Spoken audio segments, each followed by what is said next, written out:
Well, it is my honor to be joined by Jennie Finch, All-American softball player. She played at Arizona, the USA national team, the Chicago Bandits. She won the 2001 Women's College World Series, gold medal winner in 2004, silver medalist in 2008.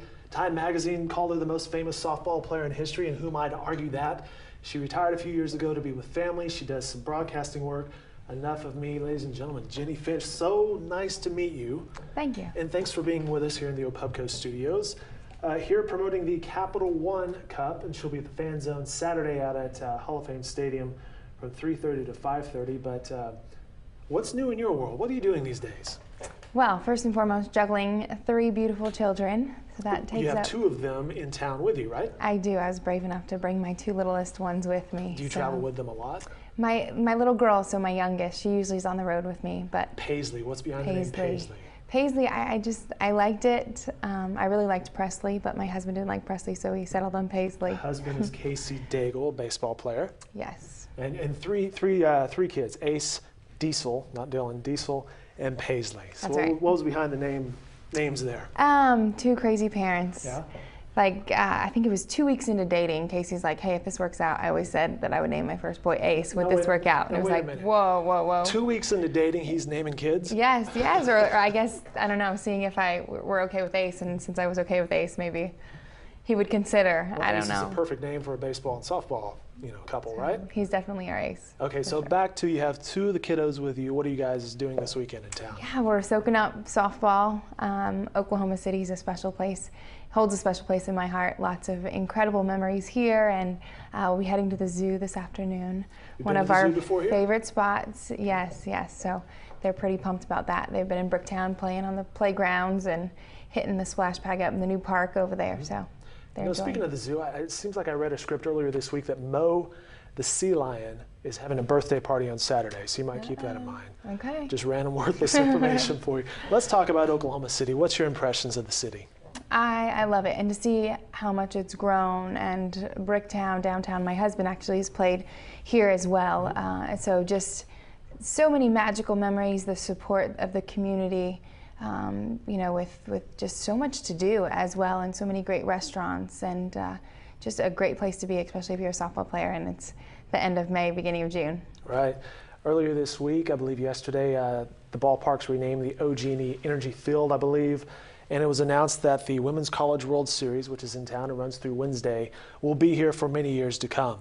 A good fit? Your impressions of that?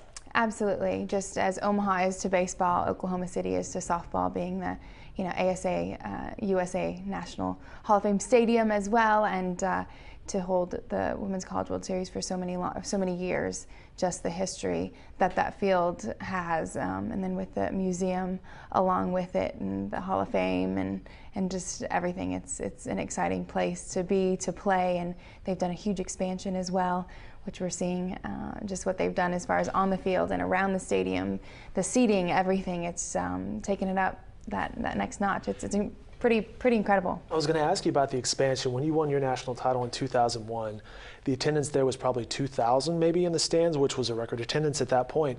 Last night, I believe they had a crowd of around 9,000. So it's grown a lot, and it was full. And on a Thursday. On a Thursday. I mean, just, I get the chills, being able to see how far we've come in our sport, and just the support. And I was in the elevator today, and, family from Indiana drove in, and so they're driving in from all over just to catch some of the world's best softball, and they plan their entire year around this trip. And so many father-daughter trips that I've heard of that are so special. So many memories are built around this week and a half here in Oklahoma City. I was at the Sheraton earlier this morning, which is one of the sponsor hotels in downtown Oklahoma City, and you're right, lots of athletes, lots of families, lots of just fans. It seems like it has a lot of energy to it. It does, yes. Everyone's just excited about the games, excited about the players, and I think, like we said, about our sport and how far we've come and the parity now within the game. We'll get to that in just a second. Let's talk about what brings you here, speaking of energy. On Saturday, you can come meet Jennie Finch from 3:30 to 5:30 at Hall of Fame Stadium for the Capital One Cup, and tell us about it. Yeah, Capital One Cup right here, beautiful trophy. Yeah, no It's kidding. awarded to the top Division I athletic program, men's and women's. And so they'll not only win the cup, they'll be honored at the ESPY Awards in July, and then $400,000 will be donated cumulatively to the programs for student athlete scholarships. Not bad at all. How are the ESPYs? ESPYs, pretty amazing Yeah. to be around the best of the best and Yeah.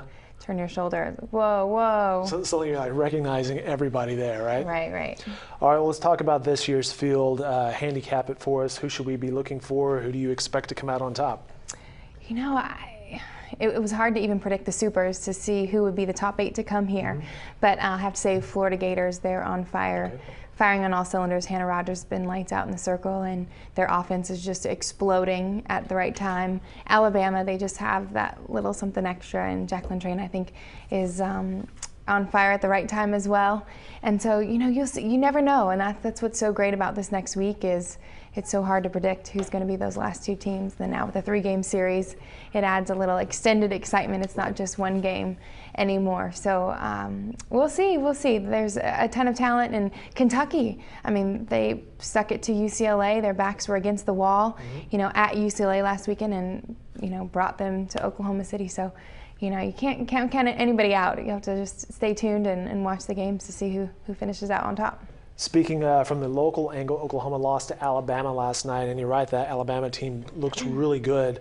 How hard is it for an Oklahoma to go for a repeat? Coach Kendra has always said, you know, the coach of University of Arizona, who has, I think, 7 national championships. He's got a lot of history, but he always says it's that year after you won, it's hard because you're there. And you don't, you know, necessarily, it's hard to get on top, but it's even harder to stay there. You know, the bullseye is now on your back. Everyone's aiming for you. And Oklahoma, especially losing Kaylani Ricketts in the circle, you know, they've been fun to watch this year. They struggled for a little bit, and then, you know, carried their backs against the wall against Tennessee, and they were able to pull it out. And you know, what a great job! Just, you know, Stevens in the circle, and Penley is just so fun to watch. And then Lauren Chamberlain, probably the best in our game this era. Just, you know, she's injured and she's still hitting off of one leg, hitting shots left and right. And you know, it's one thing to be able to hit that far injured, you know, and then let alone hit the top of the pitching where she's at, and having missed those at bats part of the seasons, but she's coming back like she hasn't missed a thing, and she's, you know, hitting like someone would be healthy. Quality analysis right there from Jennie Finch. Ladies and gentlemen, you can meet her in person from 3:30 to 5:30 on Saturday at a Hall of Fame Stadium for the Capital One Cup Fan Zone. Jennie, thanks so much for your time. I've enjoyed the conversation. It was great to meet you. Thanks so much. You can go to CapitalOneCup.com if you want to check out where your school's ranked and where they are in the running for the Cup. All right, very good. That'll do it. Jennie Finch, again, Saturday from 3:30 to 5:30, the Capital One Cup Fan Zone.